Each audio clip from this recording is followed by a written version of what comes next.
ഇത് 10ാം ക്ലാസ്സിലെ കെമിസ്ട്രിയുടെ 2ാം ഭാഗമാണ്. അലോഹ സംയുക്തങ്ങൾ, ഓർഗാനിക് സംയുക്തങ്ങളുടെ നാമകരണവും ഐസോമെറിസവും ഓർഗാനിക് സംയുക്തങ്ങളുടെ രാസപ്രവർത്തനവും.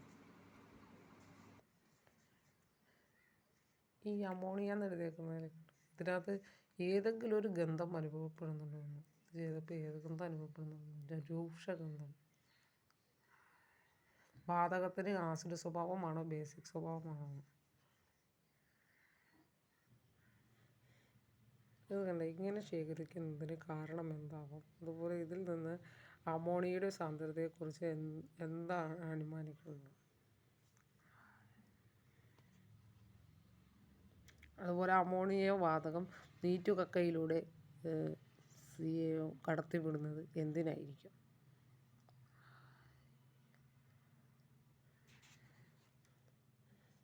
ഈ ചിത്രം നോക്കിയപ്പോൾ ഈ ചിത്രത്തിൽ എന്താണ് കാണുന്നത്? ഇത് ഇതിലൂടെ കടത്തിവിടുന്നത് എന്തിനായിരിക്കും?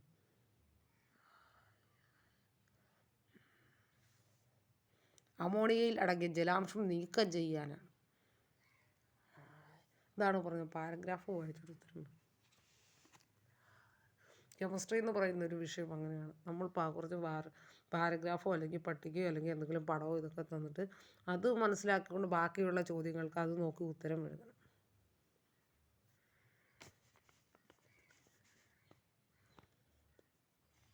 ഇതിൽ എന്താ നിരീക്ഷിച്ചതെന്ന് വെച്ചാൽ അമോണിയ ജലത്തിൽ ലഭിക്കുന്നു.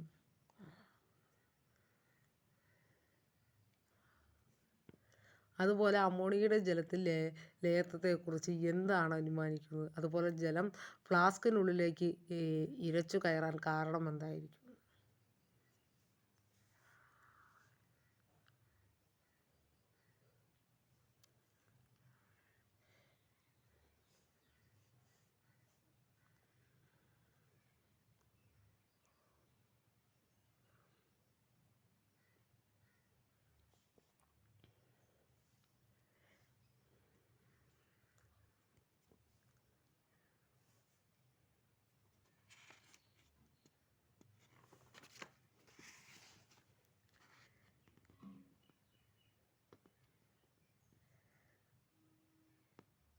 അതുപോലെ ഇതിൽ കണ്ടു ഉണ്ടായ വാതകം ഏതാവാനാണ് സാധ്യത എന്നുള്ളത് ഇവിടെ എഴുതിയിട്ടുള്ളൂ.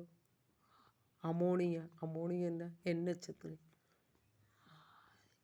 അത് കണ്ട ഇതിൽ കണ്ടോ നീല നിറമാകുന്നു.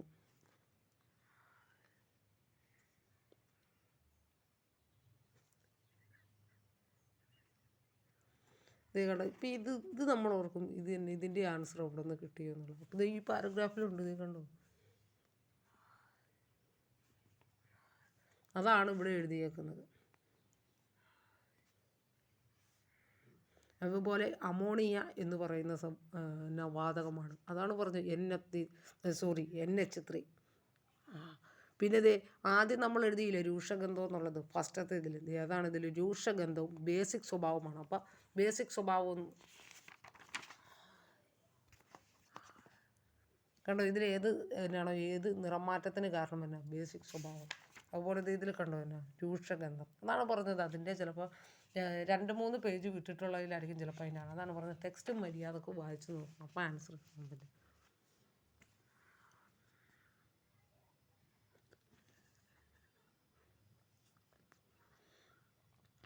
എന്ത് മാറ്റമാണ് ഉണ്ടായത് എന്ന് അതിന് കുറച്ച് നേരം കൂടി ലിറ്റ്മസ് പേപ്പർ ബോയിലിംഗ് ട്യൂബിൽ വായ്ഭാഗത്ത് പിടിച്ച് നിറമാറ്റം നിരീക്ഷിച്ച് നോക്കും. അപ്പോൾ എന്ത് മാറ്റമാണ് ഉണ്ടാകുന്നത്? ഇവിടെ ഇത് കണ്ടോ ചുമപ്പ്.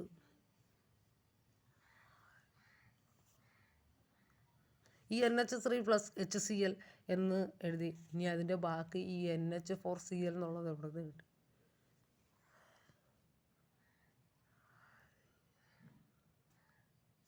അടുത്തത് ഇവിടെ എഴുതി വെച്ചേക്കണുണ്ടോ? അപ്പോൾ ടെക്സ്റ്റ് ശരിക്കും വായിച്ചിട്ടുണ്ടെങ്കിൽ അതിൻ്റെ ആൻസർ കിട്ടും.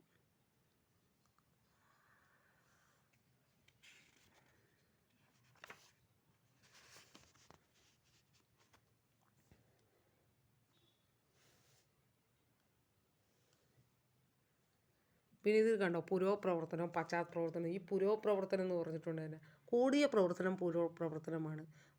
പശ്ചാത്തലപ്രവർത്തനം എന്ന് വെച്ചാൽ കുറഞ്ഞത്. ഇത് അടിയിൽ കൊടുത്തിരിക്കുന്നത് സമയമാണ്. നടുക്കാണ് സന്തുലിതാവസ്ഥ. അത് കൂടിയാൽ എന്താണ്? കൂടിയാൽ പുരോപ്രവർത്തനമാണ്, കുറഞ്ഞാൽ പശ്ചാത്തലപ്രവർത്തനമാണ്.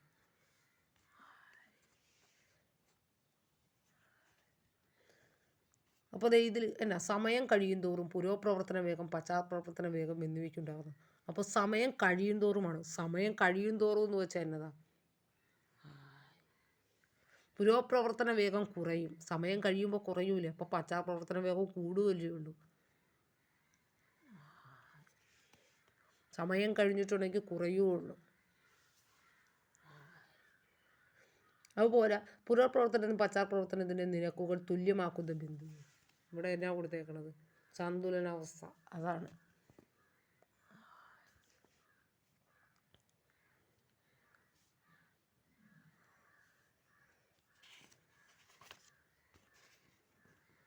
പിന്നെ അതുപോലെ ഇതിൽ പുരോപ്രവർത്തനം, പശ്ചാത്തലപ്രവർത്തനം ഇതിൽ ശരിയായത് അമോണിയയുടെ ഗാഢത കൂട്ടിയാൽ എന്താണ്?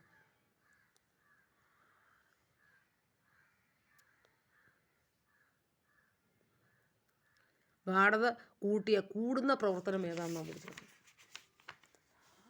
കൂടിയാൽ പുരോപ്രവർത്തനമാണ്. അപ്പോൾ കുറഞ്ഞാൽ മാത്രമാണ് പശ്ചാത്തലപ്രവർത്തനമാവുന്നത്.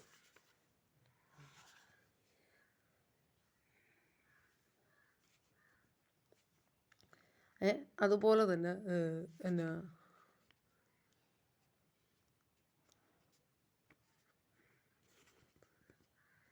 ഈ സന്തുലന വ്യൂഹത്തിൽ ഗാഢതയിൽ ഉണ്ടാകുന്ന മാറ്റത്തിൻ്റെ ഫലം എന്നാണ്?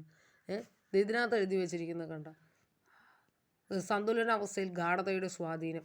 അപ്പോൾ ഇത് നോക്കി എഴുതി വെച്ചാൽ മതി. അതാണ് പറഞ്ഞത്, പാരഗ്രാഫ് നോക്കി എഴുതിയാൽ മതി ഉത്തരം.